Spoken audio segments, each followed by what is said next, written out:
नमस्कार दोस्तों। स्वागत है आप सभी का हमारे YouTube चैनल आलोक ज्ञान गंगा में। मित्रों, हम हाजिर हैं बेशर्म बहू का चौथा भाग लेकर के। अगर आपने इस कहानी के पहले भागों को अभी तक आपने नहीं सुना है तो डिस्क्रिप्शन में मैंने उसका लिंक दे दिया है। इस भाग को सुनने से पहले कहानी को पूरा समझने के लिए इसके पहले के भागों को अवश्य सुनें। तो चलिए मित्रों, देर ना करते हुए कहानी को शुरू करते हैं। वीडियो पसंद आए तो लाइक और शेयर करना ना भूलें। संजू की बात सुन करके सुनैना ने तुरंत अपनी बच्ची की तरफ देखा जो उसको देख करके मुस्कुरा रही थी।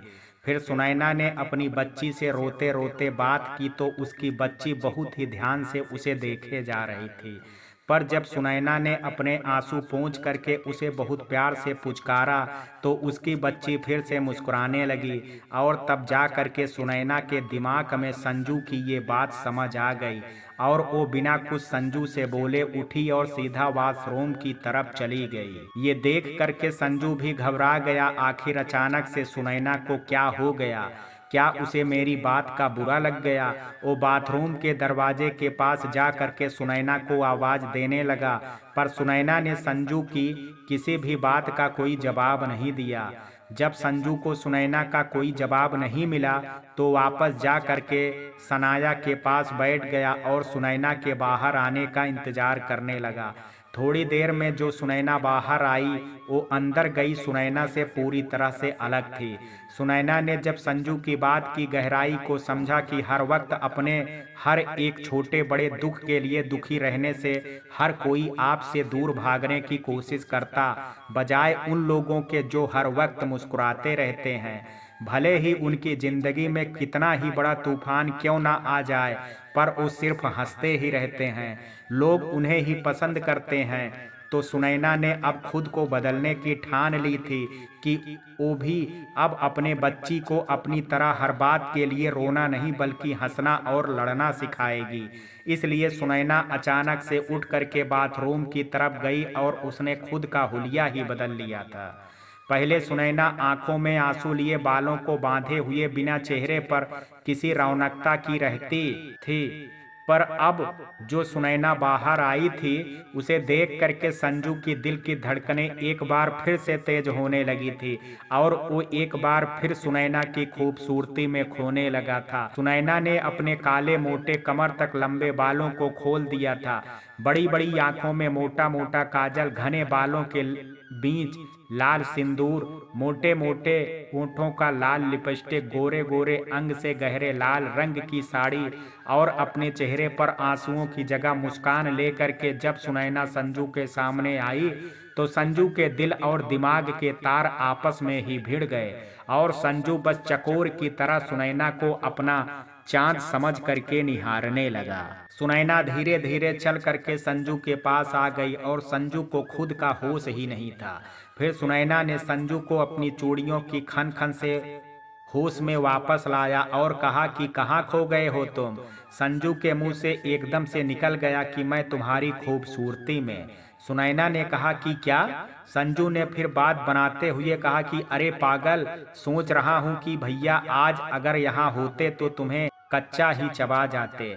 सुनैना ने संजू से नाराज होते हुए कहा कि खबरदार उस आदमी का नाम भी लिया तो मैं उसके बारे में एक भी शब्द नहीं सुनना चाहती। और ये सब मैंने अपनी बच्ची सनाया के लिए किया है, जिससे वो मुझे जब भी हंसता हुआ देखे तो वो भी मुझे देख करके खिलखिला उठे। संजू ने कहा कि चलो मेरी नैना, कम से कम तुम्हें मेरी बात तो समझ में आई, वरना सारा दिन घर में बैठ करके गंगा यमुना बहाती रहती थी। सुनैना ने कहा कि संजू, तुमने कुछ खाया या नहीं अभी तक? मुझे पता है मेरा और मेरी बच्ची का ध्यान रखने के चक्कर में तुम आज भूखे ही रह गए, पर तुम रुको, मैंने आज तुम्हारे लिए खीर बनाई है, मैं वो लेकर के आती हूँ, फिर तुम उसे खा करके बताना कि कैसी बनी है। संजू ने कहा कि खीर एक प्लेट नहीं बल्कि 2 प्लेट लाना। सुनैना ने कहा कि दूसरी किस लिए? संजू ने कहा अपने लिए, तुम और मैं साथ में बैठ करके खाएंगे। फिर सुनैना भी मुस्कुरा करके वहां से चली गई। सुनैना के जाने के बाद संजू सोचने लगा कि उसके दिल में आखिर क्यों सुनैना के लिए फीलिंग्स आ रही है, जबकि मैं अच्छी तरह से जानता हूं कि ये गलत है। फिर सुनैना के साथ ही नहीं, मेरी गुलाबों के साथ भी मैं गलत कर रहा हूं, क्योंकि पिछले 2 सालों से उसके साथ रिलेशन में हूं और अब मुझे उसके अलावा किसी और के साथ फीलिंग्स आ रही है।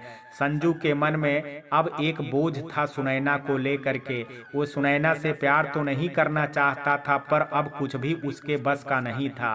वो कुछ समझ नहीं पा रहा था। उसने सोचा कि क्यों ना मैं सुनैना को इस बारे में बता देता हूँ, जिससे मेरे मन का बोझ कम हो सके और हो सकता है कि वो मेरी समस्या को दूर कर दे, या वो मुझे बता सके कि मेरे साथ ऐसा क्यों हो रहा है।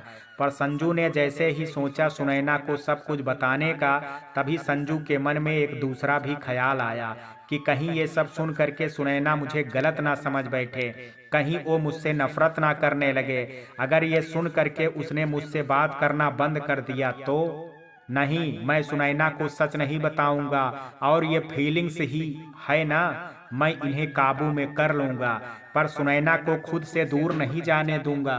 हो सकता है कि बहुत वक्त से मैं अपनी गुलाबों से मिला नहीं हूँ, शायद इसी वजह से ऐसा हो रहा है मेरे साथ। और तभी अचानक से सुनैना प्लेट में खीर लेकर के पहुंच गई। फिर संजू और सुनैना दोनों ही साथ बैठ करके खीर खाते हैं। संजू और सुनैना अब सारा वक्त साथ ही रहते। संजू भी अब सुनैना के साथ साथ सनाना के साथ भी घुलने मिलने लगा था। संजू ने अब अपनी गर्लफ्रेंड से बात करना कम कर दिया था, जिसकी वजह से उसकी गर्लफ्रेंड रितु और उसके झगड़े होने लगे थे, जो अक्सर ही आसपास रह करके सुनैना सुन लेती थी।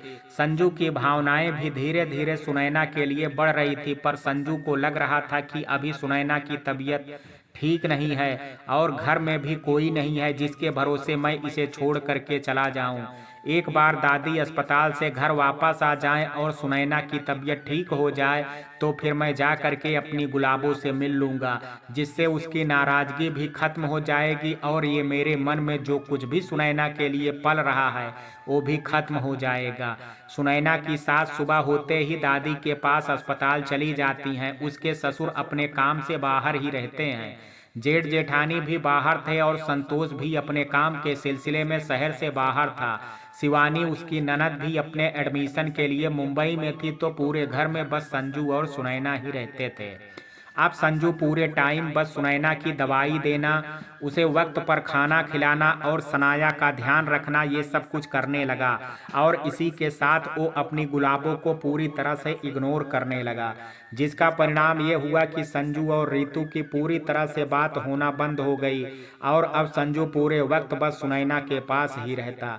धीरे धीरे सुनैना का भी स्वास्थ्य ठीक होने लगा। शायद इसके पीछे की भी वजह संजू ही था, क्योंकि सुनैना अब सारा वक्त रोती नहीं बल्कि हंसती खिलखिलाती रहती थी और जब मन प्रसन्न होता है तो स्वास्थ्य अपने आप ही ठीक हो जाता है। सुनैना ने अपने ठीक होते घर की सारी जिम्मेदारी फिर ले ली थी, पर अब संजू सुनैना के हर काम में उसकी मदद करता था, चाहे वो सुबह की पूजा हो या फिर सनाया का डायपर बदलना हो या फिर खाना बनाना हो या फिर रात के बर्तन धोने हो। सुनैना ने अब दादी के पास अस्पताल जाना भी कम कर दिया था, क्योंकि अब वो सारा दिन बस संजू के आसपास ही रहना चाहती थी। दादी कई बार रात के वक्त सुनैना के आने का इंतजार भी करती थी, पर हर बार सुनैना की सास ही आती थी। हालांकि सुनैना को अपनी दादी का ख्याल था, पर घर के कामों में उसको फुर्सत ही नहीं मिलती थी और फिर घर के काम सुनैना के सास को ना करना पड़े, इसलिए उसकी सास तैयार होकर के पहले ही अस्पताल चल देती थी। पर एक दिन उसे भी बुखार आ गया तो वो अस्पताल नहीं जा सकी, तो फिर सुनैना ने दादी के पास जाने का फैसला लिया। वो तैयार होकर के अपनी बेटी सनाया को लेकर के जैसे ही घर से जाने लगी, तभी संजू ने कहा कि मैं भी तुम्हारे साथ चलूंगा। बस फिर क्या, दोनों खुशी खुशी दादी से मिलने के लिए चल पड़े। रास्ते में सुनैना को गोलगप्पे वाला दिखा, जिसे देख करके सुनैना एकदम बच्चों की तरह संजू से गोलगप्पे खाने की जिद करने लगी। फिर संजू ने भी अपनी बाइक गोलगप्पे वाले के पास मोड़ ली। संजू और सुनैना दोनों ने ही मिल करके पेट भर के गोलगप्पे खाए। सुनैना शादी के बाद आज पहली बार इतनी खुश और चहक रही थी। उसे देख करके ऐसा लग रहा था जैसे पुरानी वाली सुनैना आज वापस लौट आई हो। संजू उसे देख देख करके बहुत खुश था, पर वो अभी भी सुनैना से अपने दिल की बात नहीं बोल पा रहा था। वो जब भी सोचता कि वो अब सुनैना को सब कुछ सच बता देगा, तभी वो बहुत डर जाता कि कहीं ये सुन करके सुनैना उससे नफरत ना करने लगे। और बस इसी डर से संजू अपने दिल में पल रही भावनाओं को सुनैना से छिपाता चला गया। पर संजू के मन में सुनैना के प्यार का जो एहसास था वो एक बीज की तरह पैदा हुआ था, पर बढ़ते वक्त और सुनैना के साथ साथ बढ़ती नजदीकियों के साथ वो अब एक पौधे का रूप ले चुका था, जो संजू के दिल में बहुत तेजी से बढ़ रहा था। और संजू को इस बात की कोई खबर भी नहीं थी। संजू और सुनैना दादी के पास पहुंचे तो दादी सुनैना को देख करके बहुत रोई और सुनैना भी दादी से गले लग करके बहुत रोने लगी।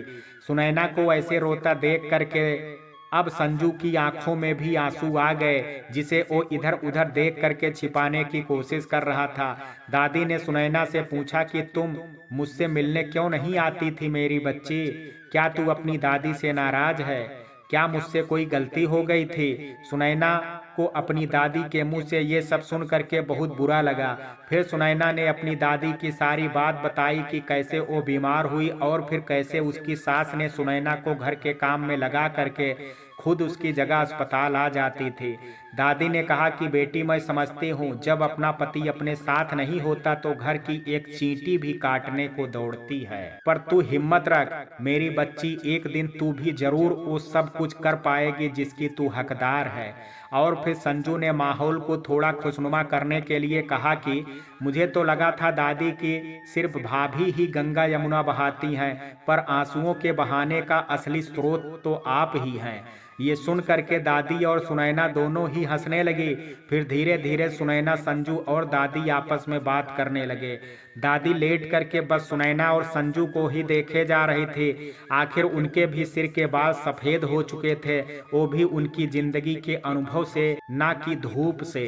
वो समझ रही थी कि सुनैना की खुशी के पीछे किसका हाथ है, पर उन्हें डर था कि कहीं सुनैना की खुशी संतोष की आंखों का कांटा ना बन जाए, जिसका भुगतान सुनैना को ही करना पड़े। सुनैना अब पूरी तरह से ठीक हो चुकी थी और वो अब पहले से ज्यादा खुश और तंदुरुस्त हो गई थी।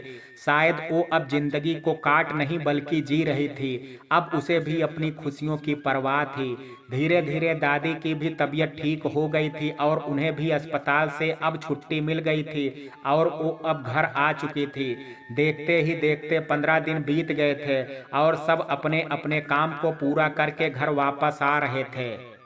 जैसे सुनैना की ननद शिवानी का एडमिशन मुंबई में हो चुका था तो वो घर वापस आ रही थी। जेठानी के मायके की शादी भी हो चुकी थी तो वो भी अपने पति और बच्चों के साथ घर वापस लौट रही थी। और संतोष का भी दूसरे शहर में जो काम था वो भी पूरा हो चुका था तो वो भी वापस घर आ रहा था। जो सुनैना संतोष के घर से जाते ही दरवाजे की चौखट में खड़े हो करके उसके आने की राह देखती थी, दिन गिनती थी कि कब वो दिन आए जब संतोष लौट करके घर आए। वही सुनैना को बिल्कुल भी होश नहीं था कि आज संतोष वापस घर लौट करके आ रहा है और उसने संतोष के हिस्से का खाना भी नहीं बनाया। वो तो बस दादी की सेवा और अपनी बच्ची सनाया का ध्यान रखना और बचा हुआ सारा वक्त संजू के साथ बिताती थी। अब तो जैसे सुनैना की दिनचर्या ही यही हो गई थी और उसकी जिंदगी दादी, सनाया और संजू तक सिमट करके रह गई। और संतोष का तो नाम और निशान भी नहीं दिख रहा था। शाम को जब खाने के लिए बैठे तो किचन के अंदर से संतोष के खाने की थाल ही बाहर नहीं आई। थोड़ी देर इंतजार करने के बाद संतोष ने चिल्ला करके गुस्से से कहा कि मुझे आज खाना घर पर मिलेगा भी या नहीं। तब सुनैना की सास भाग करके किचन में गई और सुनैना को डांटने लगी कि तुमने अभी तक संतोष को खाना क्यों नहीं दिया? क्या तुम उसके गुस्से को भूल गई हो या तुम संतोष को ही भूल गई हो? सुनैना ने कहा कि अभी वो कहाँ आए हैं, उनको आने में तो अभी वक्त है, वो तो 15 दिन बाद आने वाले थे ना। सुनैना की सास ने सुनैना पर गुस्सा करते हुए कहा कि तुझे दिन और अपने पति का ध्यान है भी या नहीं? कल से 15 दिन पूरे हो गए हैं और अपने कहे अनुसार आज संतोष घर भी आ गया है और उसको घर आए 1 घंटे से भी ज्यादा का समय हो गया है। पर तुझे तो खुद से फुर्सत ही नहीं है कि अपने पति और अपनी गृहस्थी पर भी ध्यान दे दे। सुनैना को अपनी सास की बात पर जैसे यकीन ही नहीं हुआ और वो भाग करके किचन के बाहर गई तो उसने देखा कि संतोष सच में बाहर खाने के लिए बैठा था। सुनैना ने कहा कि आप उनको कहिए कि वो थोड़ा इंतजार करें, मैं अभी उनके लिए खाना बना देती हूँ। सुनैना की सास ने कहा कि तू क्या बोल रही है? तुझे पता है ना संतोष का स्वभाव कि अगर वो खाने पर बैठ गया है तो उसे खाना चाहिए और अगर उसे वक्त से खाना नहीं मिला तो वो बिना खाए ही उड़ जाएगा। सुनैना ने कहा तो उड़ जाएं। सुनैना की सास आश्चर्य से सुनैना की तरफ देखने लगी। सुनैना ने कहा कि आप मुझे ऐसे मत देखिए, मैंने कुछ भी गलत नहीं कहा है। अरे मैं भी इंसान हूँ, कोई कैलेंडर नहीं कि किसी के आने जाने का हिसाब रखूं। और जब सबके हिस्से का खाना उनकी थाल में पहुंच चुका है तो मैं किसकी थाल से निकाल करके आपके संतोष का पेट भर दूं।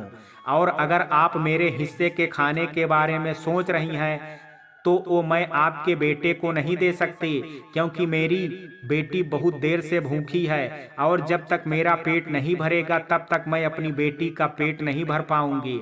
ये सुन करके सुनैना की सास अपना मुंह लेकर के चुपचाप बाहर आ करके अपनी थाल पर बैठ गई और अपना खाना संतोष की थाल में रखने लगी। भी संतोष ने कहा कि आप ये क्या कर रही हैं माँ? आप अपना खाना मुझे क्यों दे रही हैं? क्या खाना कम पड़ गया है? सुनैना की बातें सुन करके सुनैना की सास ने संतोष से बस इतना ही कहा कि जो मिल रहा है अब तो तू वही खा ले बेटा। माँ की बात सुन करके ना तो संतोष को कुछ समझ में आया और ना ही किसी भी घर वालों को, पर किसी को भी इस बात से मतलब नहीं था। सब हाथ में फोन ले करके अपना अपना खाना बड़े मजे से खा रहे थे। संतोष को भी अब खाना ना मिलने पर बहुत गुस्सा आ रहा था और वो बिना खाए ही अपने कमरे की तरफ चला गया। अपने भाई के इस बर्ताव को देख करके संजू समझ गया कि आज उसका भाई सुनैना की आंखों में फिर से अपने शब्दों के प्रहार से आंसू लाएगा। थोड़ी देर में सुनैना संतोष के लिए खाना बना करके बाहर आई तो उसने देखा कि संतोष अपनी जगह पर नहीं था। वो समझ गई कि संतोष नाराज होकर के अपने कमरे में चला गया है। सुनैना ये भी जानती थी कि ऊपर बैठा बैठा संतोष सुनैना के खाना ऊपर लेकर के आने का इंतजार कर रहा है और ये भी सोच रहा है कि सुनैना खाना लेकर के आए तो संतोष के सामने माफी मांगे और खाना खाने की विनती। हमेशा की तरह संतोष सुनैना के खाना ऊपर ला करके मनाने का इंतजार कर रहा था। कुछ देर में सुनैना भी कमरे में आ गई, पर इस बार सिर्फ सुनैना आई थी, उसके हाथ में खाने की थाली नहीं थी। ये देख करके संतोष को बहुत आश्चर्य हुआ, पर उसने अपने हाव भाव से सुनैना को ये पता नहीं चलने दिया। उसने सोचा थोड़ी देर और इंतजार करता हूँ। और थोड़ी ही देर में सुनैना अपने सारे काम निपटा करके सनाया को सुला करके खुद भी सो गई और कुर्सी पे बैठा संतोष ये देखता ही रह गया। उसे तो सुनैना से इस बर्ताव की उम्मीद ही नहीं थी। उसे तो यकीन ही नहीं हुआ कि पतिव्रता सुनैना आज कैसे अपने पति को ही भूल गई। पहले अपने पति का आना भूल गई, फिर उसके हिस्से का खाना बनाना भूल गई और फिर अब तो इसने हद ही कर दी। इसे तो तुझे मनाया तक नहीं और माफी भी नहीं मांगी। सुनैना के इस बर्ताव से शायद आज दूसरी बार संतोष के अभिमान को ठेस पहुंची थी कि सुनैना एक पत्नी हो करके अपने पति से पहले अपने बारे में कैसे सोच सकती है। पर शायद इसमें भी कहीं ना कहीं सुनैना की ही गलती थी, क्योंकि उसने जो आज कदम उठाया था वो सुनैना को शायद पहले दिन ही उठा लेना चाहिए था, जिस दिन वो इस घर की बहू बन करके आई थी। वो कहते हैं ना कि पहली बार में जो आप लोगों को दिखाते हो वो आपको वैसे ही समझने लगते हैं और फिर आप लाख चाहो पर उनके दिमाग में आपकी पुरानी छवि इतनी आसानी से नहीं मिटती। सुनैना के साथ भी कुछ ऐसा ही था। पहले दिन से ही उसने संतोष को बहुत ज्यादा महत्व दे दिया था, जिसका आदी हो चुका था संतोष। और जब तक संतोष अपना काम ना खत्म कर ले तब तक सुनैना बिस्तर के एक कोने में चुपचाप बैठी रहती थी कि कब संतोष की नजर उस पर पड़े और वो दोनों एक साथ वक्त बिताएं। पर संतोष ने कभी भी सुनैना की तरफ ध्यान नहीं दिया। वो कहते हैं ना, जब तक हमारे पास कोई चीज होती है तब तक हमें उसकी कदर नहीं होती, और जैसे ही उस चीज के खोने का एहसास हमें होता है तब तक बहुत देर हो चुकी होती है। संतोष के साथ भी अब कुछ ऐसा ही होने वाला था। वक्त सबका आता है, ये तो हर कोई जानता है, पर अपने अभिमान में वो बस ये बात भूल जाता है। संतोष भी चुपचाप आ करके बिस्तर की दूसरी तरफ लेट गया और सुनैना की तरफ बहुत ध्यान से देखने लगा।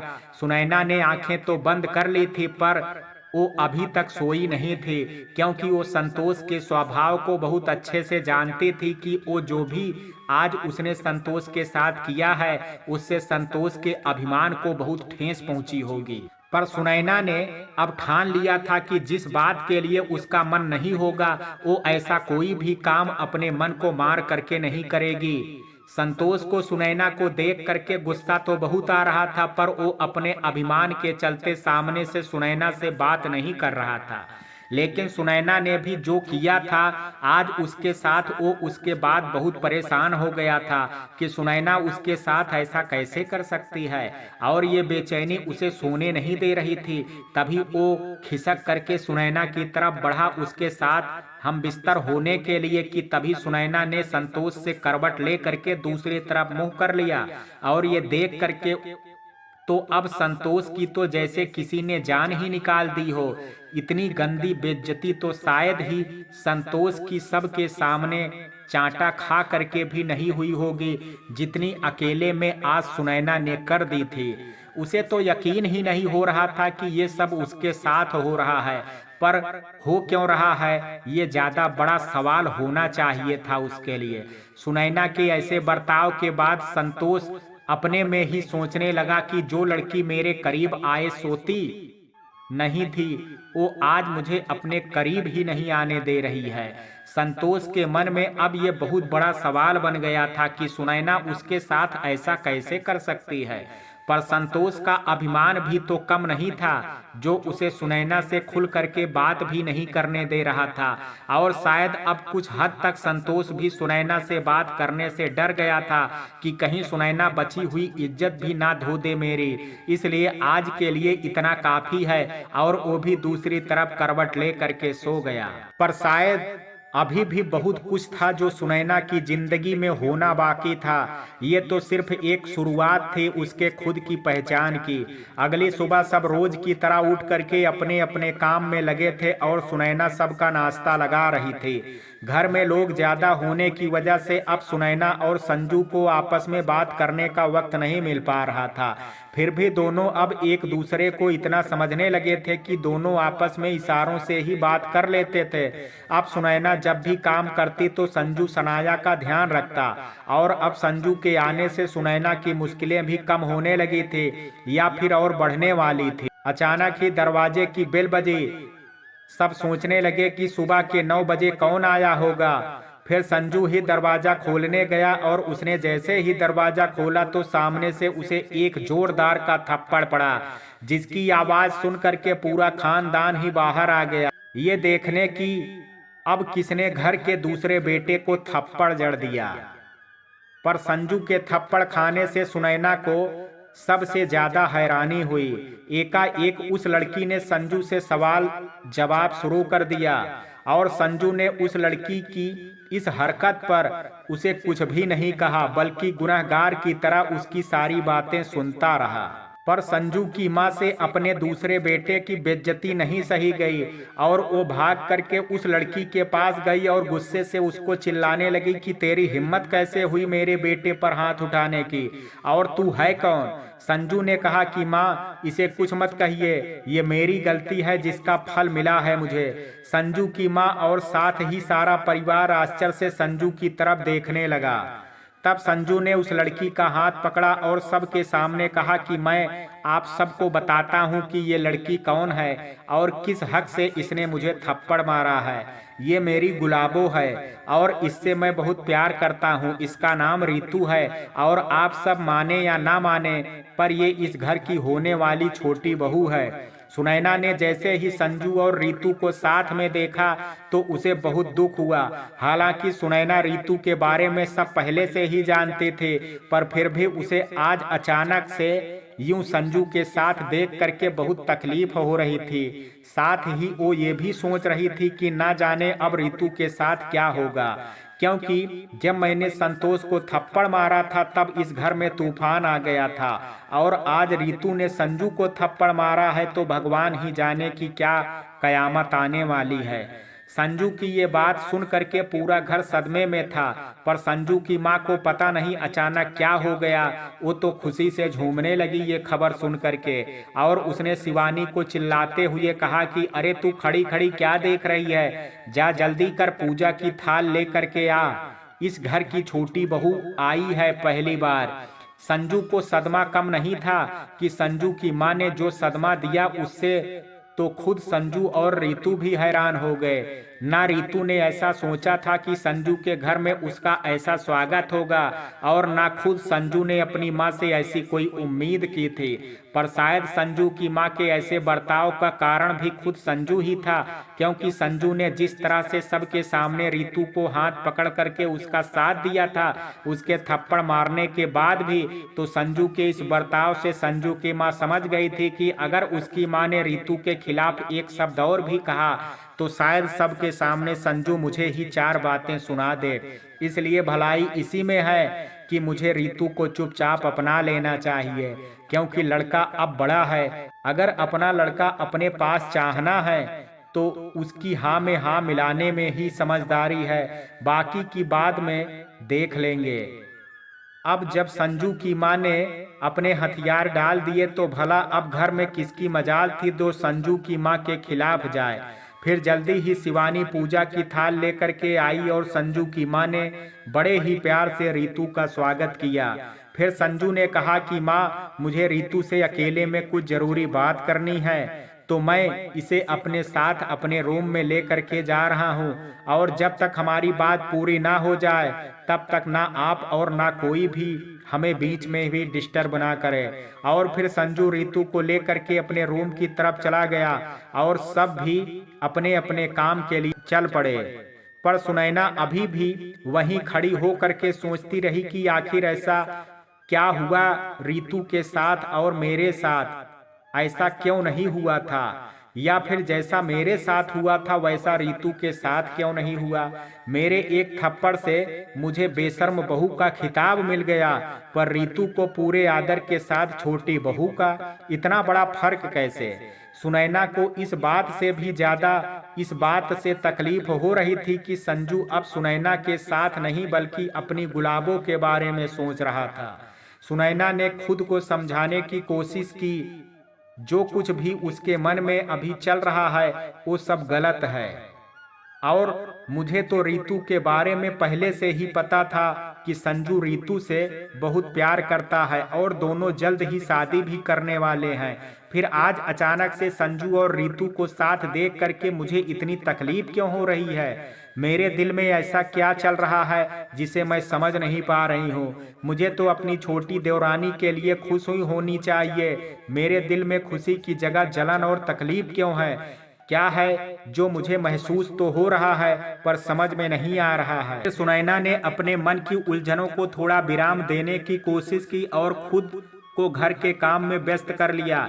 इधर संजू की माँ भी बड़ी परेशान थी कि आखिर संजू और रीतू के बीच में क्या बात हो रही होगी। कहीं ये लड़की मेरे भोले भाले लड़के को मीठी मीठी बातों में फंसा ना ले जाए और अपने साथ लेकर के चली जाए। घर पर रीतू के आने से किसी को भी कोई फर्क नहीं पड़ रहा था। बस एक सुनैना थी जिसे रीतू की खुशी देख करके रोना आ रहा था, और एक संजू की माँ थी जिसे रीतू को ही देख करके रोना आ रहा था। अब संजू तो अपनी गुलाबों को लेकर के अपने कमरे में चला गया और साफ साफ शब्दों में सबके सामने अपनी माँ तक से कह दिया उसने कि जब तक उसकी और उसके गुलाबों की बात पूरी ना हो जाए तब तक कोई भी बीच में आकर के उन दोनों को डिस्टर्ब ना करे। ये सुन करके सब वापस से अपने कमरे में चले गए। लेकिन ये बात संजू की माँ को थोड़ी अच्छी नहीं लगी और वो उस लड़की को घूर करके देखने लगी। पर संजू की माँ कुछ कह नहीं सकती थी, क्योंकि वो अपने बेटे संजू को बहुत अच्छे से जानती थी कि वो उनके बड़े बेटे संतोष की तरह नहीं है कि उसकी पत्नी को कुछ भी कहो वो कुछ नहीं कहने वाली। पर ये संजू है, बचपन से ही संजू ने सही और गलत के बीच आवाज उठाई थी। इसलिए उसकी माँ ये जानती थी कि अगर उसकी माँ ने अपने बेटे के फैसले के खिलाफ जाने की कोशिश की तो संजू वापस अपने शहर लौट जाएगा। और एक माँ होने के नाते संजू की माँ ये कभी नहीं चाहती थी कि वो अपने बेटे को खुद से दूर करें। इसलिए उन्होंने अपने मन को मार लिया और चुपचाप अपने काम में लग गई। पर सुनैना को ये बात बिल्कुल भी अच्छी नहीं लग रही थी। अब उसका सारा ध्यान संजू और रीतू पर था कि उन दोनों के बीच क्या बात हो रही होगी। सबने लगभग नाश्ता कर लिया था, पर संजू का नाश्ता अभी भी बाकी था, क्योंकि जब सब नाश्ता कर लेते थे तब जा करके सुनैना को नाश्ता करने का वक्त मिलता था। और जब सुनैना खाती थी तब संजू भी उसे कंपनी देने चला आता था। इसलिए आज संजू के साथ साथ सुनैना भी भूखी थी। सुनैना का लाख मन था कि वो संजू के कमरे के पास जा करके उनके बीच की बातें सुने, पर वो जानती थी कि ऐसा करना गलत होगा। इसलिए वो बस अब संजू और रीतू के बाहर आने का इंतजार करने लगी। इधर संजू और रीतू एक कमरे में एक दूसरे को देखते हुए बैठे थे। रीतू ने कहा कि तुमने मुझे क्या कोई खेल समझ करके रखा है कि जब मन आया तो खेल लिया और जब मन आया तो अपनी जिंदगी से अनइंस्टॉल कर दिया। अगर तुम मुझसे प्यार करते ही नहीं थे तो 2 साल से मेरे साथ प्यार करने का नाटक क्यों कर रहे थे? लिसन संजू, मैं कोई गुड़िया नहीं हूँ जिसे तुम खेल लोगे और खेल करके छोड़ दोगे। मैं तुझे जेल करवा दूंगी, समझे तुम? संजू अभी भी बड़ी खामोशी से रीतू की बातों को सुन रहा था। रीतू अपने मन की भड़ास निकाले जा रही थी। वो इतने गुस्से में थी कि उसे खुद समझ नहीं आ रहा था कि वो गुस्से में संजू को क्या क्या बोले जा रही है। पर जब तक उसका गुस्सा शांत नहीं हो गया वो तब तक संजू को भला बुरा कहती रही और संजू चुपचाप सुनता रहा। जब रीतू के अंदर की भड़ास निकल गई और उसका गुस्सा थोड़ा कम हो गया तब संजू ने घुटने के बल बैठ करके रीतू के सामने हाथ जोड़ करके माफी मांगी और कहा कि मैं जानता हूँ मेरी गुलाबों की मैं तुम्हारा गुनहगार हूँ और मैंने तुम्हारे साथ बहुत गलत किया है, पर मैं अपनी सफाई नहीं दूंगा कि इसके पीछे क्या वजह थी।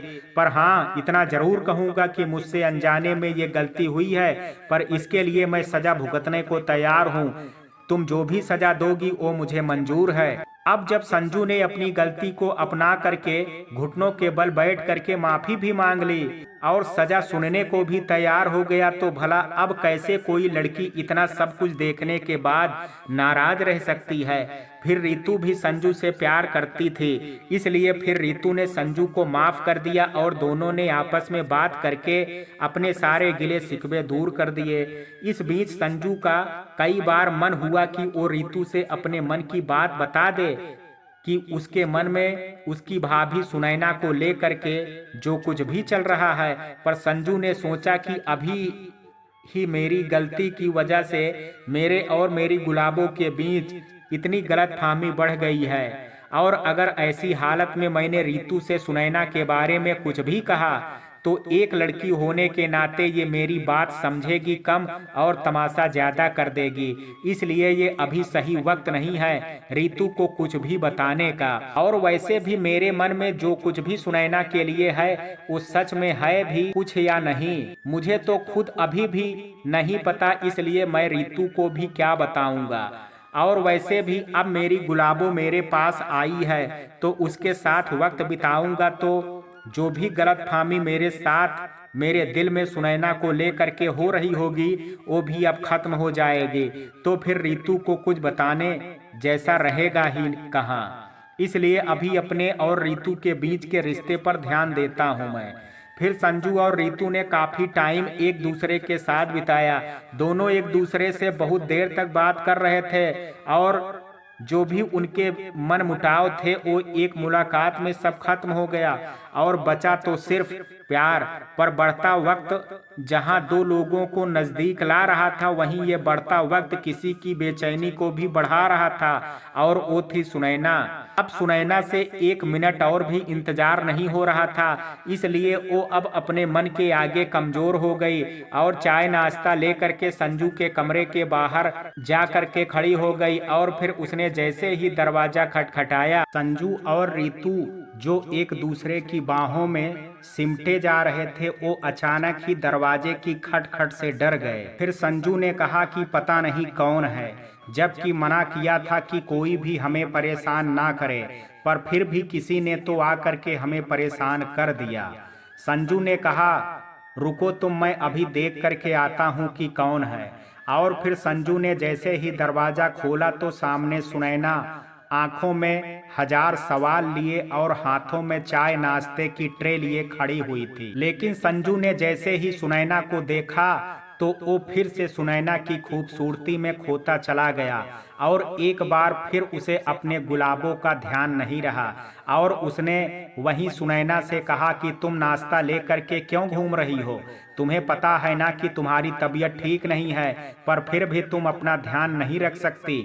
पता नहीं नैना, तुम कब बड़ी होगी और तुम अपनी बेटी का कैसे ध्यान रखोगी।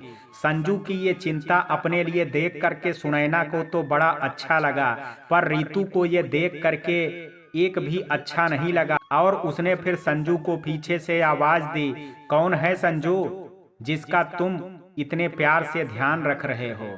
फिर संजू बिना कुछ सोचे समझे सुनैना का हाथ पकड़ करके उसे अपने कमरे में ले आया और उसे पास रखी कुर्सी पर बैठा दिया और कहा कि गुलाबो, मिलो, ये मेरी भाभी कम दोस्त ज्यादा है मेरी नैना। रीतू को ये सुन करके पहले तो अच्छा नहीं लगा, दूसरा उसे समझ में भी नहीं आया कि आखिर संजू ने बोला क्या। रीतू ने कहा कि साफ साफ बोलो कि ये आंटी कौन है। रीतू ने सुनैना से चिढ़ करके ये ताना उसे मारा था, जिसे सुन करके सुनैना के साथ साथ संजू भी हैरान रह गया। फिर संजू ने कहा कि क्या कहा तुमने गुलाबो, आंटी? तुम्हें ये किस एंगल से आंटी दिख रही हैं? ये तो कितनी खूबसूरत हैं, बिल्कुल कश्मीर के लाल लाल सेब की तरह। पर तुम्हें ये कहाँ समझ आएगी, क्योंकि तुम तो सेब खाती ही नहीं हो। ये मेरे बड़े भैया की धर्म पत्नी हैं और मेरी भाभी हैं, पर मैं इन्हें अपनी दोस्त की तरह मानता हूँ और इनका नाम सुनैना देवी है और इन्हें मैं प्यार से मेरी नैना भाभी कहता हूँ। ये सुन करके सुनैना के चेहरे पर एक हल्की सी मुस्कुराहट आ गई, पर ये देख करके और संजू के मुंह से ये सब सुन करके रीतू के चेहरे की मुस्कान कहीं खो सी गई और उसे अब सुनैना से अंदर ही अंदर जलन और चिढ़ होने लगी संजू को लेकर के। पर वो संजू से खुल करके ऐसा नहीं कह सकती थी, क्योंकि संजू अपने घर परिवार को भी लेकर के बहुत सीरियस था। इसलिए रीतू ने सुनैना को हंसते हुए ही पर ताना मारा कि क्यों, आपके पति आपको प्यार नहीं करते क्या, जो आप मेरे होने वाले से पति से प्यार से अपना नाम बुलवाती हैं। ये सुन करके सुनैना को बहुत खराब लगा और वो उठ करके वहां से जाने लगी कि तभी संजू ने सुनैना का हाथ पकड़ लिया और कहा कि ऋतु, ये क्या बेहुदा मजाक है जो तुमने अभी अभी नैना के साथ किया। रीतू संजू के गुस्से को भी अच्छे से जानती थी, इसलिए उसने बात बनाते हुए कहा कि अरे मैं तो भाभी के साथ मजाक कर रही थी, अगर उन्हें बुरा लगा हो तो आई एम रियली सॉरी भाभी जी। सुनैना ने तो रीतू से कुछ नहीं कहा, पर संजू से सुनैना की ये बेइज्जती बर्दाश्त नहीं हुई और उसने रीतू को गुस्से से कहा कि अगली बार से ध्यान रखना गुलाबो कि मेरी नैना की आंखों में तुम्हारी वजह से आंसू नहीं आए। फिर संजू वहां से नीचे नाश्ता के लिए चला गया और साथ ही सुनैना को भी ले गया।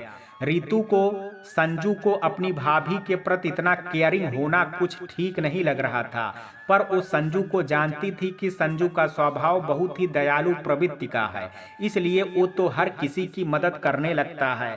पक्का इस सुनैना ने ही कुछ किया होगा मेरे संजू के ऊपर, जिससे ये उसके इतने गुणगान गा रहा है। पर मैं भी अपने संजू की गुलाबो हूँ, मेरे रहते किसी सुनैना की कोई भी चाल नहीं चलने वाली। और फिर रीतू भी संजू के पीछे पीछे चली गई नाश्ता के लिए। अब सब घर वाले भी अपने अपने काम में व्यस्त थे, बस डाइनिंग टेबल पर सुनैना, संजू और रीतू ही थे और सामने पालने में सनाया लेटी हुई थी। सुनैना चुपचाप बैठी हुई थी, लेकिन संजू और रीतू नाश्ता कर रहे थे। रीतू ने जो भी सुनैना को बोला उसके बाद सुनैना का बहुत खराब लग रहा था कि उसकी वजह से खामखा संजू और रीतू के बीच कहाँ सुनी हो गई। उसका तो अपने पति संतोष के साथ रिश्ता खराब है ही, वो किसी और का भी रिश्ता नहीं खराब करना चाहती थी, इसलिए अब वो चुपचाप बैठी हुई थी। और तभी संजू की नजर सुनैना पर पड़ी, जो कुछ सोचती हुई नजर आ रही थी। संजू ने सुनैना से कहा कि क्या हुआ है मेरी नैना, अब तुम खा क्यों नहीं रही हो? क्या बात है, तबीयत तो ठीक है ना तुम्हारी? सुनैना ने पहले रीतू की तरफ देखा, जो सुनैना को घूर घूर करके देखे जा रही थे। फिर सुनैना ने बहाना बना करके कहा कि वो सनाया को भूख लगी होगी, इसलिए सोच रही हूँ कि पहले उसकी पेट पूजा करा देती हूँ, फिर मैं नाश्ता कर लूंगी। संजू ने कहा कि मेरे बिना तुम नाश्ता कर लोगी? ये सुन करके सुनैना थोड़ी चुप पड़ गई, और तभी संजू ने सुनैना की थाल में से एक निवाला तोड़ करके सुनैना के मुंह में डाल दिया और कहा कि अब कोई बहाना नहीं, और चुपचाप बैठ करके खुशी से अपना नाश्ता पूरा करो। और ये देख करके रीतू के अंदर आग लग गई। रीतू को भी अब संजू के घर में रहते रहते 4 से 5 दिन हो चुके थे, और अब वो धीरे धीरे संजू के पूरे घर के लोगों के बारे में जान गई थी। साथ ही सुनैना का उसके पति संतोष के साथ भी कुछ खास नहीं बनती थी, ये बात भी वो समझ गई थी। और साथ ही वो ये भी समझ गई थी कि सुनैना के ससुराल वाले सुनैना को ज्यादा पसंद नहीं करते। संजू वैसे तो रीतू को बहुत ध्यान रखता, उसकी बहुत केयर करता, पर जब भी संजू के सामने सुनैना आ जाती तो संजू सब कुछ भूल करके सुनैना की ही माला जपने लगता। अब इसमें तो संजू का ही कसूर था कि सुनैना के आगे हर किसी को भूल जाता था। इसमें सुनैना की तो कोई गलती नहीं थी, पर हर कोई बस सुनैना से ही अपनी खुन्नस निकालना चाहता था, और इसी लिस्ट में अब रीतू का नाम भी शामिल हो गया। उसने संजू की हरकत को अनदेखा करके सुनैना को ही इसका जिम्मेदार माना कि उसने ही संजू पर कोई जादू कर दिया है, जिससे संजू मुझसे ज्यादा इस सुनैना की सुनता है। संजू की शादी की बात सुन करके घर पर भी अब एक अलग ही माहौल था। हालांकि इस शादी से संजू की माँ बहुत खुश नहीं थी, पर बेटे की मर्जी के आगे भला किस माँ की चलती है। इसलिए संजू की माँ ने भी सोचा कि आजकल के लड़का लड़कियों का खून गर्म होता है, और कल का कोई ऊंच नीच हो जाए, इससे अच्छा है कि दोनों की वक्त रहते शादी करा दी जाए। इसलिए संजू की मां ने रीतू से उसके घर वालों के बारे में पूछा तो पता चला कि रीतू अनाथ है, और संजू के सिवा उसका कोई नहीं है। और शायद रीतू के अनाथ होने की वजह से संजू रीतू को ज्यादा पसंद करता था, जिसे शायद रीतू और संजू प्यार समझते थे।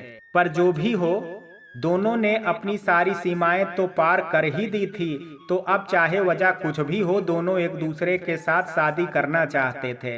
इसलिए सब घर वालों ने मिल करके फैसला लिया कि जब रीतू को इस दुनिया में कोई है ही नहीं, तो फिर रीतू की शादी यही हम अपने रीति रिवाज से करवा देते हैं। और रीतू को भी इस बात से कोई परेशानी नहीं हुई थी, इसलिए वो भी खुशी खुशी मान गई। लेकिन संजू और रीतू की शादी की बात से सुनैना को बहुत ही ज्यादा दुख पहुंचा, और उसकी रंगीन दुनिया जैसे फिर से एक बार किसी ने उजाड़ दी हो। वो सबके सामने तो बहुत खुश होने का नाटक कर रही थी, पर अंदर ही अंदर वो बहुत दुखी भी थी, और उसकी आंखों में जो दर्द था वो कहीं ना कहीं संजू भी महसूस कर पा रहा था। संजू की शादी उसकी मर्जी से उसकी ही पसंद की लड़की से हो रही थी, पर फिर भी संजू इस बात से खुश नहीं था। उसे ऐसा लग रहा था कि वो किसी के साथ तो गलत कर रहा है, चाहे वो रीतू हो या फिर सुनैना। लेकिन संजू भी अभी अपने मन में जो सुनैना के लिए फीलिंग्स थी उनको लेकर के श्योर नहीं था, इसलिए वो भी सभी की खुशी में खुश हो रहा था। संजू की शादी के तय होते ही सुनैना ने संजू से बात करना बंद कर दिया, और वो संजू को इग्नोर करने लगी, क्योंकि वो कहीं ना कहीं जानती थी कि उसका अपने देवर की शादी को लेकर के दुखी होना गलत है, क्योंकि वो उसका देवर है, और एक भाभी होने के नाते सुनैना की पूरी जिम्मेदारी बनती है कि वो अपने छोटे देवर की सारी रस्में पूरी करे। इसलिए उसने सोचा कि संजू से बात बंद कर देने में ही उसकी और संजू की भलाई है। क्योंकि जिस तरह से संजू उसके लिए सब कुछ करता था तो रितु को ये सब पसंद नहीं आता था। ये बात सुनैना बहुत अच्छे से समझते थे, लेकिन सुनैना की ये दूरी संजू से बर्दाश्त नहीं हो रही थी। वो रितु को अपने पास पा करके भी बहुत खुद को सुनैना से दूर नहीं कर पा रहा था। इधर संजू की शादी से सुनैना सबके सामने तो हंसती मुस्कुराती रहती थी, पर कमरे के अंदर आ करके उसका चेहरा फिर से दुखी रहने लगा। एक बार फिर से सुनैना वही पुरानी सुनैना बन रही थी, जिसकी आंखों में आंसू देख करके उसके पति को सुकून मिलता था। और जब से सुनैना पुरानी वाली सुनैना बन करके दुखी और चिंतित दिखने लगी थी, तब से संतोष को भी बड़ा सुकून मिल रहा था। वो भी जैसे मन ही मन सुनैना के साथ एक जंग लड़ रहा हो और वो अब सुनैना से जीत रहा हो। सब अपने ही ख्याली पुलाव पका रहे थे। कोई कुछ सोच करके दुखी हो रहा था तो कोई कुछ सोच करके खुश हो रहा था।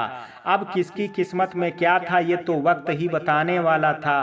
किसकी हंसी कब तक की मेहमान थी ये भी बहुत जल्द सबके सामने आने वाला था। संजू ने लाख कोशिश की सुनैना से बात करने की, पर सुनैना हर बार ही किसी न किसी बहाने से संजू को अनदेखा कर देते थे।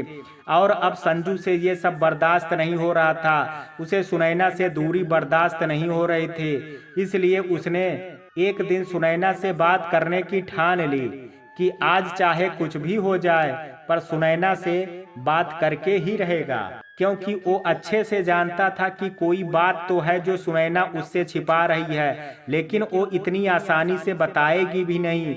इसलिए संजू ने अब पूरी तरकीब के साथ सुनैना से बात करने का फैसला लिया। अब वो फैसला क्या था? चढ़ते दिन के साथ संजू की बेताबी भी सुनैना के लिए बढ़ती ही जा रही थी। संजू से बात ना करने का दुख सुनैना की भी आंखों में साफ दिख रहा था। वैसे तो संजू अपनी गुलाबों को बहुत प्यार करता था और जब से वो उसके पास उसके घर में रहने आई थी तो दोनों बहुत अच्छा वक्त भी एक दूसरे के साथ बिता रहे थे। पर संजू के सामने जब भी सुनैना आ जाती तो फिर संजू को सुनैना के सिवा और कुछ दिखता ही नहीं था। और ये बात रितु भी अब बहुत अच्छे से समझ रही थी, जिसकी वजह से रितु अब सुनैना से अंदर ही अंदर चिढ़ने लगी थी। ये सब देखने के बाद रितु और भी ज्यादा कोशिश करती थी कि वो संजू को सुनैना से जितना हो सके उतना दूर रखे। और अब तो रितु ने सुनैना की बेटी सनाया को भी संजू से दूर कर दिया था। वो सारा दिन बस संजू को अपने साथ व्यस्त रखते, जिससे संजू को किसी और से मिलने या बात करने का वक्त ही नहीं मिलता।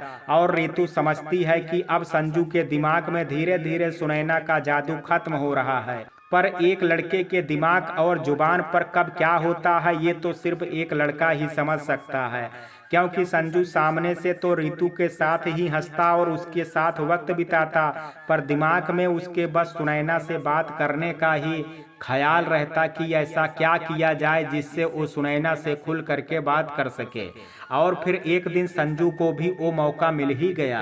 अब घर पर संजू और रितु की शादी की बात चल रही थी तो संजू की मां ने एक दिन सबके सामने कहा कि जब रितु यहीं है तो उसके साथ चल करके शादी की शॉपिंग कर ली जाए और उसे जो पसंद हो वही खरीद भी लिया जाए। संजू ने जब सुना कि उसकी मां के मन में ऐसा ख्याल चल रहा है तो उसने तुरंत ही अपनी मां के इस फैसले पर सहमति जताई और रितु के साथ साथ अपनी छोटी बहन शिवानी और बड़ी भाभी को भी जाने के लिए कहा, जिस पर घर के बाकी सब तो खुश हो गए और मान भी गए।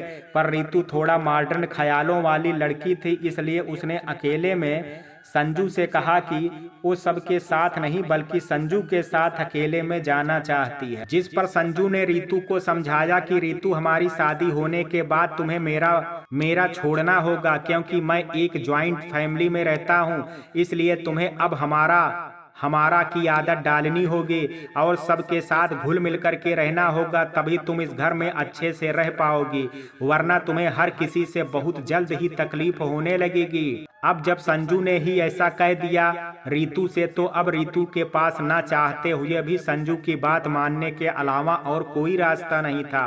पर उसने भी साफ साफ कह दिया कि तुम्हें भी मेरे साथ शॉपिंग में चलना होगा, आखिर शादी मेरे अकेले की नहीं है, हम दोनों की ही है, तो पसंद भी हम दोनों की ही होगी।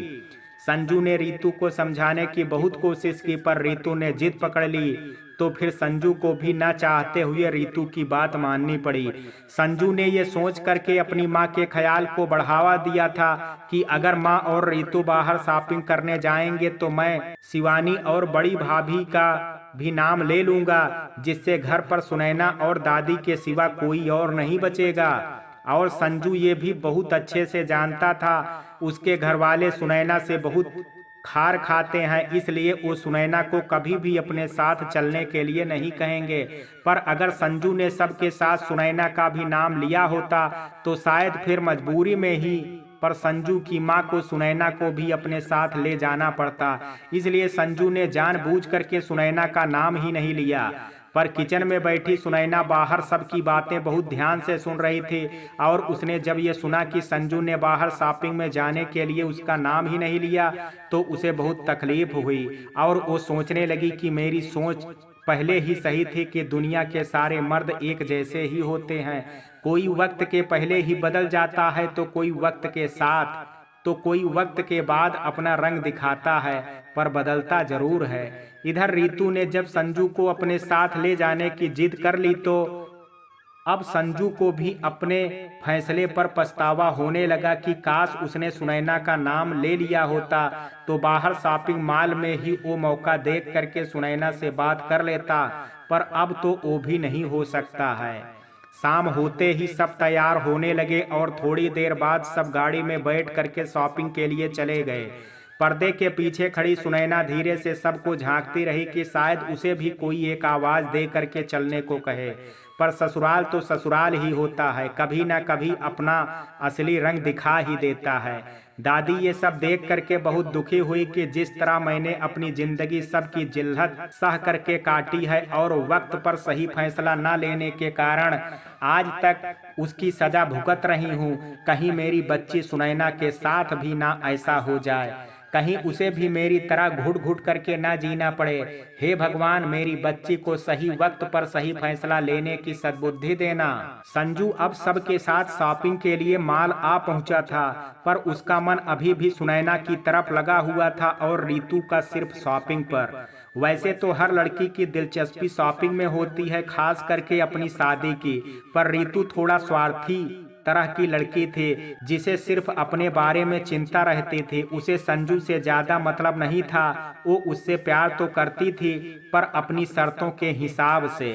इसका कारण भी शायद रीतू का अनाथ होना था, क्योंकि वो बचपन से ही अनाथ हो गई थी, जिससे उसने अपनी खुद की जिम्मेदारी खुद ही उठाई और खुद के लिए ही सब कुछ करती रही।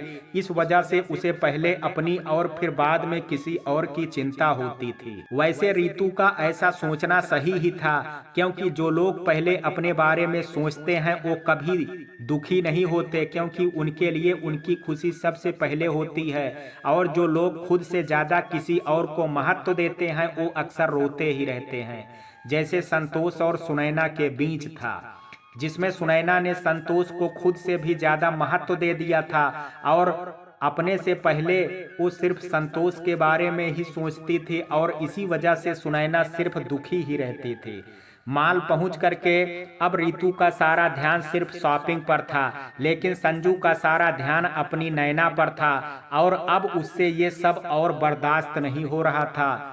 एक तो सुनैना उससे बात नहीं कर रही थी, ऊपर से संजू ने शॉपिंग में जाने के लिए उसका नाम ना लेकर के उसको दुखी कर दिया था और वो जानता था कि सुनैना इस बात के लिए रो रही होगी और मंजू से बर्दाश्त नहीं हो रहा था कि आज पहली बार संजू ने भी न चाहते हुए सुनैना की आंखों में आंसू दे दिए थे और इसके लिए अब संजू को बहुत ग्लानि हो रही थी और वो इस ग्लानि को ज्यादा समय तक झेल नहीं सकता था। इसलिए उसने फैसला किया कि अब कुछ भी बहाना करके सुनैना से मिलने घर जाएगा और इसलिए संजू ने अपना फोन स्विच ऑफ किया और फोन पर किसी से बात करने का नाटक करने लगा और सबके सामने कहने लगा कि अच्छा कब कैसे, रुक मैं अभी आता हूँ। संजू के मुंह से ये शब्द सुन करके सब घबरा गए कि आखिर अचानक से क्या हो गया।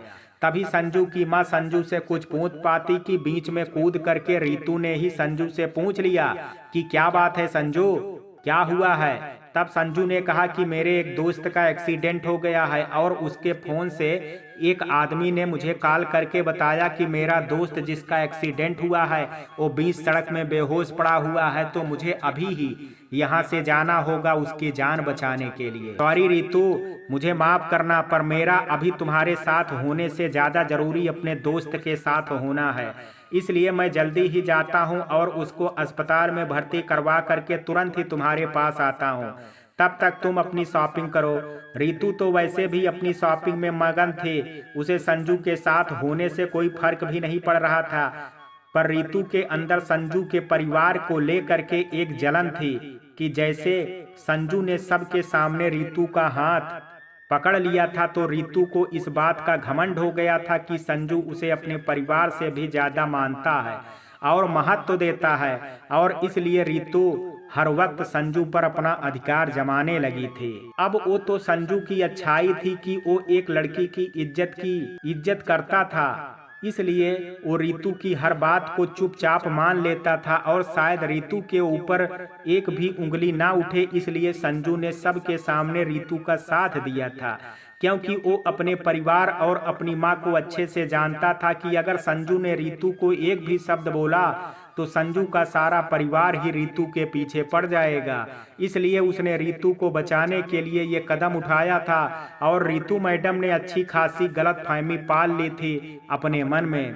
संजू तुरंत ही ये खबर बता करके वहां से निकल करके घर की तरफ चला गया, जहां पर सुनैना अपनी बच्ची सनाया को गोद में लिए बैठ करके अपने दिल का हाल बयां कर रही थी। सनाया भी अपनी माँ को बड़े ध्यान से देख रही थी, शायद वो भी अपनी माँ के दर्द को महसूस करने की कोशिश कर रही थी। तभी अचानक से संजू घर पहुंच करके भागता हुआ सीधा सुनैना के कमरे में आ गया, और संजू को यूं अचानक से अपने सामने देख करके सुनैना को खुशी तो बहुत हुई, पर उसने अपनी ये खुशी संजू के सामने जाहिर नहीं होने दी और संजू से दूसरी तरफ मुंह फेर करके बैठ गई। संजू ये देख करके अब खुद को रोक ना सका और सीधा जा करके सुनैना के पास बैठ गया और कहा कि ये क्या है नैना, तुम मेरे साथ परायों की तरह क्यों बर्ताव कर रही हो? आखिर क्या गलती हो गई मुझसे? क्यों मैं तुम्हारे लाइफ अब तुम्हारा पहले वाला संजू नहीं रहा, जिसे देख करके तुम्हारे चेहरे की रौनकता लौट आई थी, जिसे देख करके तुम हंसती थी, जिसके पास होने से तुम्हें बहुत सुकून मिलता था, वो सुनैना कहाँ चली गई? और अगर तुम मुझसे इस बात से नाराज हो कि मैंने तुम्हारा नाम शॉपिंग पर जाने के लिए क्यों नहीं लिया, तो वो मैंने जानबूझ करके नहीं लिया था, क्योंकि मैं तुमसे बात करना चाहता था और घर पर सबके होने से मैं तुमसे खुल करके बात नहीं कर पा रहा था, इसलिए मैंने सबको घर से बाहर भेज दिया। सुनैना ने कहा कि घर वालों के सामने या अपनी होने वाली घरवाली के सामने। संजू को समझने में देर नहीं लगी कि सुनैना को ये बर्ताव संजू के साथ खुद संजू की वजह से नहीं, बल्कि रितु का उसकी जिंदगी में आ जाने की वजह से था। संजू ने कहा कि गुलाबो और तुम में बहुत फर्क है नैना। सुनैना ने भी कहा कि फर्क तो होगा ही ना संजू, वो तुम्हारी होने वाली पत्नी है, तुम्हारा प्यार है, और मैं तुम्हारे भाई की पत्नी हूँ और तुम्हारी भाभी हूँ, और फिर मुझे तुम्हारी पत्नी से भला क्या दिक्कत होगी? लेकिन हाँ, तुम्हारी पत्नी को मुझसे बहुत तकलीफ है, इसलिए मैं तुम्हारे और तुम्हारी पत्नी के बीच नहीं आना चाहती। तुम्हें पता है कि इस घर में मेरे साथ क्या क्या हुआ है और क्या क्या होता आ रहा है, और तुम्हारे आने के बाद मेरी जिंदगी के मायने ही बदल गए थे। मैं जीने लगी थी, खुद के बारे में सोचने लगी थी, खुद की इज्जत करना सीख लिया था, और तुमने क्या किया मेरे साथ? एक पल में ही मुझे आसमान से उड़ती हुई चिड़िया बना दिया और फिर खुद ही मेरे पर भी काट दिए, और अब यहाँ आए हो मेरा हाल जानने के लिए।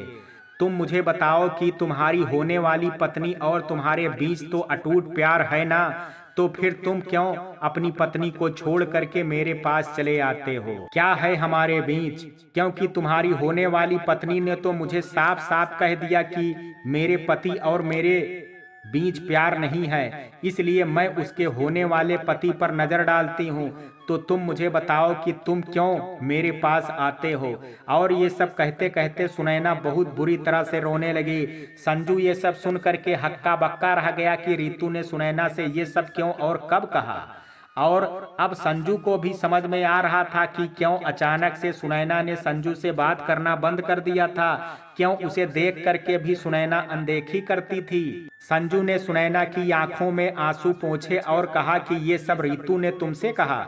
सुनैना ने कहा कि क्यों, तुम्हें अब तुम्हारी नैना पर इतना भी भरोसा नहीं है। संजू ने कहा कि नहीं मेरी नैना, ऐसा नहीं है कि मुझे तुम पर यकीन नहीं है, पर मुझे ये यकीन नहीं हो रहा है कि रीतू को मैंने साफ साफ शब्दों में मना किया था कि वो तुम्हें किसी भी बात से दुख ना पहुंचाए, पर फिर भी उसने ऐसा किया।